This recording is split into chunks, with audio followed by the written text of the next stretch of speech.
কমলা কলিতা এতিয়া বিজেপি দলত নাই, তেওঁ মিত্ৰতাতে নাই। যিজন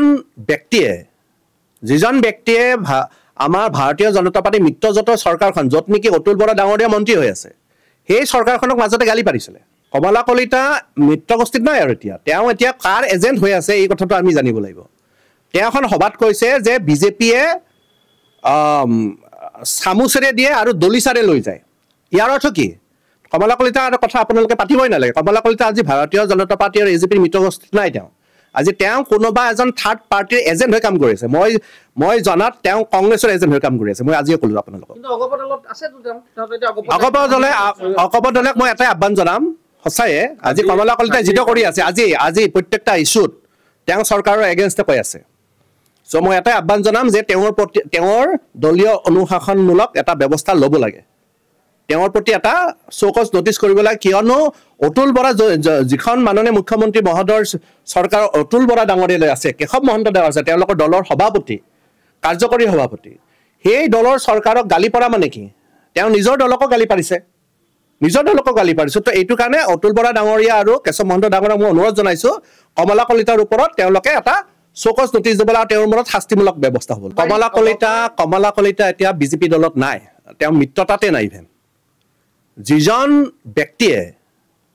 ব্যক্তিয়ে আমাৰ ভাৰতীয় জনতা পাৰ্টি মিত্ৰজোঁটৰ চৰকাৰখন য'ত নেকি অতুল বৰা ডাঙৰীয়া মন্ত্ৰী হৈ আছে, সেই চৰকাৰখনক মাজতে গালি পাৰিছিলে। কমলা কলিতা মিত্ৰগোষ্ঠীত নাই আৰু তেওঁ এতিয়া কাৰ এজেণ্ট হৈ আছে এই কথাটো আমি জানিব লাগিব। তেওঁ এখন সভাত কৈছে যে বিজেপিয়ে চামুচেৰে দিয়ে আৰু দলিচাৰে লৈ যায়। ইয়াৰ অৰ্থ কি? কমলা কলিতাৰ কথা আপোনালোকে পাতিবই নালাগে। কমলা কলিতা আজি ভাৰতীয় জনতা পাৰ্টি আৰু এজিপিৰ মিত্ৰগোষ্ঠীত নাই। আজি তেওঁ কোনোবা এজন থাৰ্ড পাৰ্টিৰ এজেণ্ট হৈ কাম কৰি আছে। মই জনাত তেওঁ কংগ্ৰেছৰ এজেণ্ট হৈ কাম কৰি আছে। মই আজিয়ে ক'লো আপোনালোকক।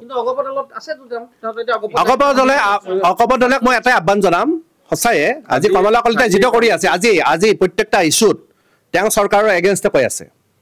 চ' মই এটাই আহ্বান জনাম যে তেওঁৰ দলীয় অনুশাসনমূলক এটা ব্যৱস্থা ল'ব লাগে।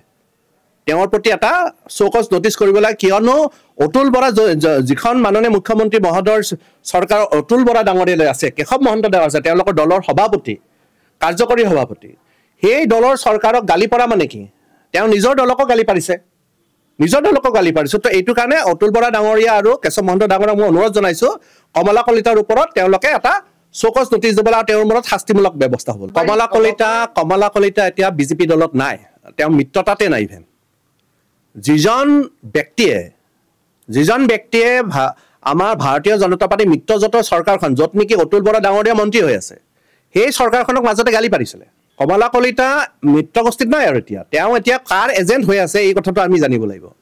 তেওঁ এখন সভাত কৈছে যে বিজেপিয়ে চামুচেৰে দিয়ে আৰু দলিচাৰে লৈ যায়। ইয়াৰ অৰ্থ কি? কমলা কলিতাৰ কথা আপোনালোকে পাতিবই নালাগে। কমলা কলিতা আজি ভাৰতীয় জনতা পাৰ্টি আৰু এজিপিৰ মিত্ৰগোষ্ঠীত নাই। আজি তেওঁ কোনোবা এজন থাৰ্ড পাৰ্টিৰ এজেণ্ট হৈ কাম কৰি আছে। মই জনাত তেওঁ কংগ্ৰেছৰ এজেণ্ট হৈ কাম কৰি আছে। মই আজিয়ে ক'লো আপোনালোকক। অগপ দলক মই এটাই আহ্বান জনাম, সঁচায়ে আজি কমলা কলিতাই যিটো কৰি আছে, আজি প্ৰত্যেকটা ইছ্যুত তেওঁ চৰকাৰৰ এগেইনষ্টে কৈ আছে। চ' মই এটাই আহ্বান জনাম যে তেওঁৰ দলীয় অনুশাসনমূলক এটা ব্যৱস্থা ল'ব লাগে।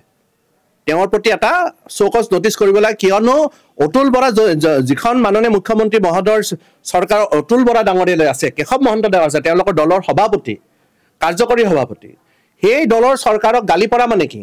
তেওঁ নিজৰ দলকো গালি পাৰিছে, তো এইটো কাৰণে অতুল বৰা ডাঙৰীয়া আৰু কেশৱ মহন্ত ডাঙৰীয়াক মই অনুৰোধ জনাইছোঁ, কমলা কলিতাৰ ওপৰত তেওঁলোকে এটা চৌকছ নটিচ দিব লাগে আৰু তেওঁৰ ওপৰত শাস্তিমূলক ব্যৱস্থা হ'ব। যিকোনো খবৰৰ বাবে যোগাযোগ কৰক 7099017330 লগতে 7099017110 নম্বৰত।